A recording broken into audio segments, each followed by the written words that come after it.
Pierce Brosnan James Bond movies. So we're going to start with our least favorite. Kai, you're the guest. You can go first if you'd like. Yeah. My least favorite is GoldenEye. No, I'm just kidding. It's it's Die Another Day. Yeah, Anton? well, we can go ahead and talk about it then. Yeah, let's talk about Die Another Day. Kai, I mean, we gave it its due. Yeah. Earlier this season when you were on for that episode. It's rock bottom. It really is. It has traces of a good movie in it, and then it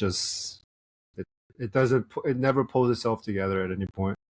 It doesn't, but we have so much fun talking about this film and how bad it is. I remember the era of this film being in the early 2000s also having a very endearing feeling to it. Now, undoubtedly, it is the weakest of the Brosnan films, but it brings up a lot of good memories of the early 2000s. Yeah, it's very of its time, and I can't fully blame it for that. I can. Now, Kai, you were a little kinder to it than Anton and I were. We both failed it. You gave it a D rating, which is, quite bad. But yeah, F means I would probably never watch it ever again, and for me, D is like, wow. I mean, if someone like forced me to or like asked really nicely, yeah, I'd probably watch it again. But it's not my first choice. Well, let's remember all the things that were a few head scratchers. Gene replacement therapy. Yeah. Gustav Graves' entire plan that culminated in the space laser, and he wanted to blow up the minefield and reunite Korea. And he had the fake diamond mine, and it was... To me, the most damning thing is having the laser and not using it to disrupt every other military before he went ahead with his plan is mind-numbing.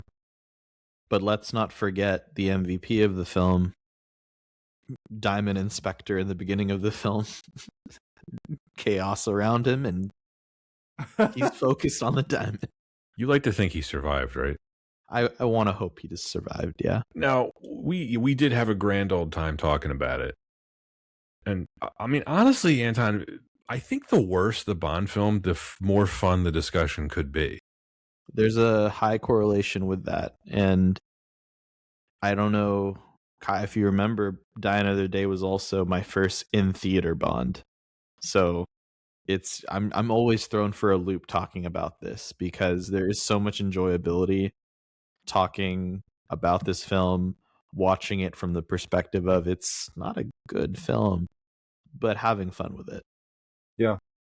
Like I said, like when I was first rewatching it the first time, I hadn't seen it since I was a kid, and I was thinking to myself, wow, this movie is better than I remember, and then it just goes off the rails very, very quickly. When they get to Iceland, it's a noticeable swan dive off a cliff. Yeah. I think before that, the opening in North Korea is at least watchable with the hovercraft chase. Yeah. The villain being Korean at heart is actually probably the most interesting and like underutilized thing to me. Yeah, because his Argentinian/English persona, Gustav Graves, is, I think we all agreed, right? Like probably the worst villain in the series. And let's not forget, they were secretly recording Bond Almost Bang in the hotel room. Oh, you mean Chinese intelligence? Yes. Right. Hong Kong's our turf now, Bond. Oh, that was great. Has a line after it. I'd like a copy of that, please. He goes to Cuba. He mispronounces the word mojito. Let's not forget as well, Halle Berry in this film. Or maybe we should forget. It's definitely one for her to forget. She's one of the low points. There's just too many bad decisions made in this movie. I mean, a lot of the action sequences are just like Looney Tunes. Hey, the car-to-car combat was pretty fun for a bit, and then I think it just drags on really, really long. Yeah, it drags on, and it doesn't move the plot forward at all. I mean, the Aston Martin is awesome. That Vanquish is like one of my all-time favorite movie cars. Mm-hmm. So, I mean, yeah, there are some merits. And I think we spent a good deal of time talking about just how ugly the movie looks with all the color correcting and the weird, like, John Woo editing that they were trying to use. The excessive CGI. Yeah. Those were all Lee Tamahori's decisions. Oh, the graphics were atrocious. You just heard a preview of this week's Patreon exclusive episode. The full episode is available right now for our supporters over on Patreon. Think of this as a bonus episode. They hit Patreon first, and they come to the public feed 2 to 3 weeks later. So if you want early access, extra episodes, and just want to help keep the show going, head on over to patreon.com/WWIBofficial and become a patron.